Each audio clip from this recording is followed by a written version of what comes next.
Okay, today we're going to make a video about homebrew picking, and this is going to be a video more about homebrew than picking, but I'm going to try to pick this lock right here. It's a generic. I have no idea what it is. It's a 4-pin something. Anyhow, I picked this lock for two specific reasons. One, it's got this cool shape. I mean, look at this thing. It's really a weirdly shaped lock. But the other reason is I know I can pick it, so that counts for a lot.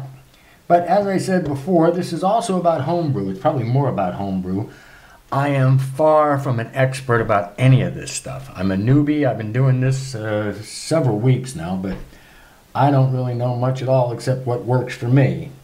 Now, I notice when I'm picking locks, it seems to be that I'm picking a lock that needs a different tension wrench almost every time. I've tried and tried and tried to use a standard tension wrench, and there's always a different angle, there's always a different keyway, there's always a different spacing, there's always a different edge.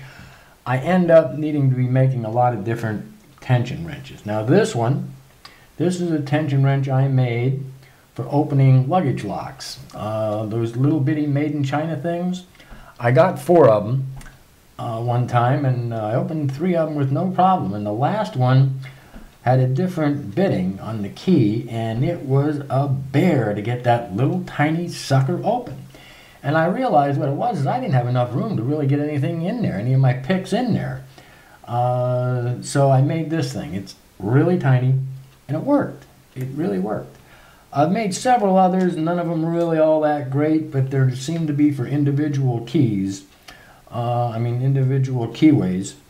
Each one here, this one is a cutaway. It's like a half moon. I don't know how much you can see here.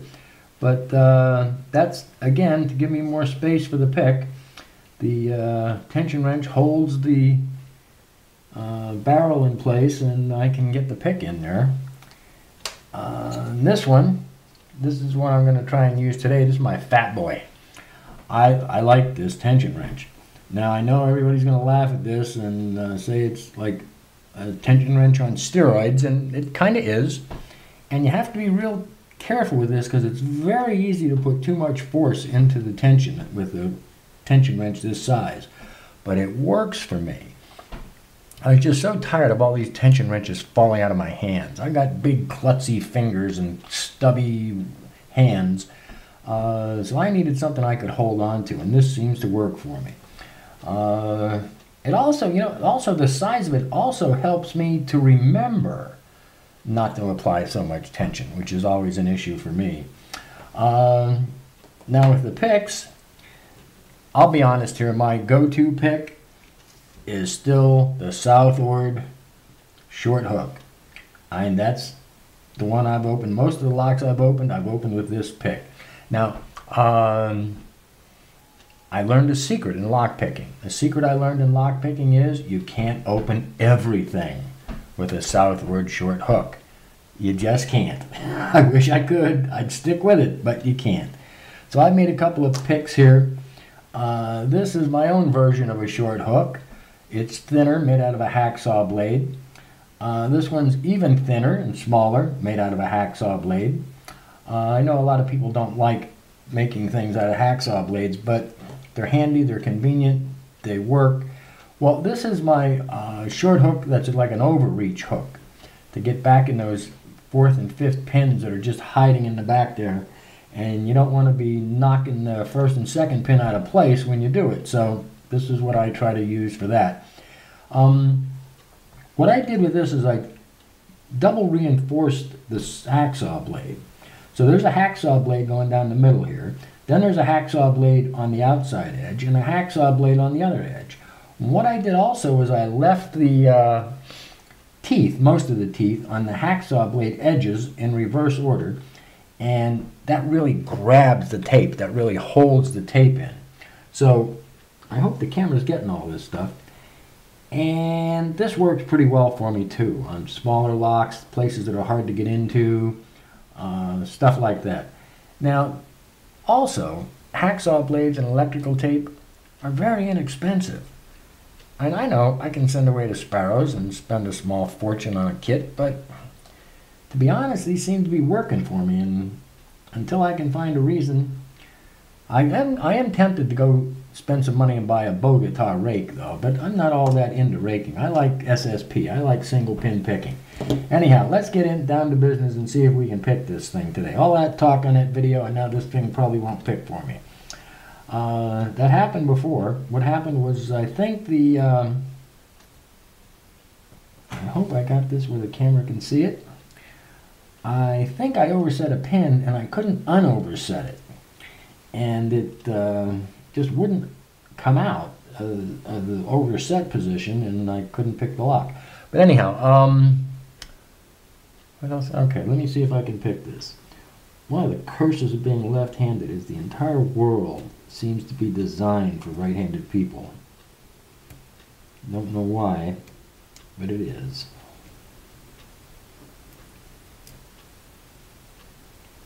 Thought I had it right, nice and easy, but apparently not.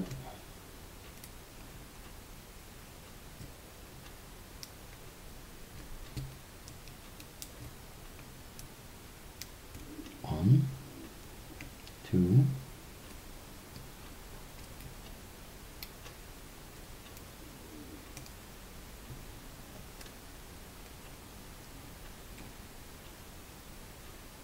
now it's going to give me a hard time. I just opened this thing so many times. Start over.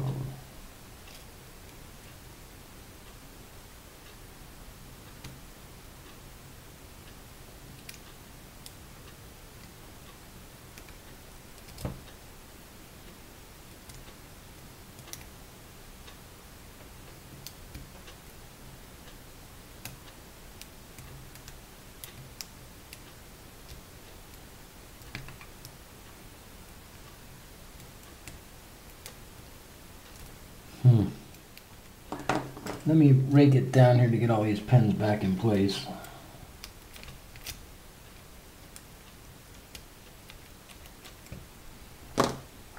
Try this again. This is one of the simpler locks for me to pick, and of course it doesn't want to cooperate because I'm on camera.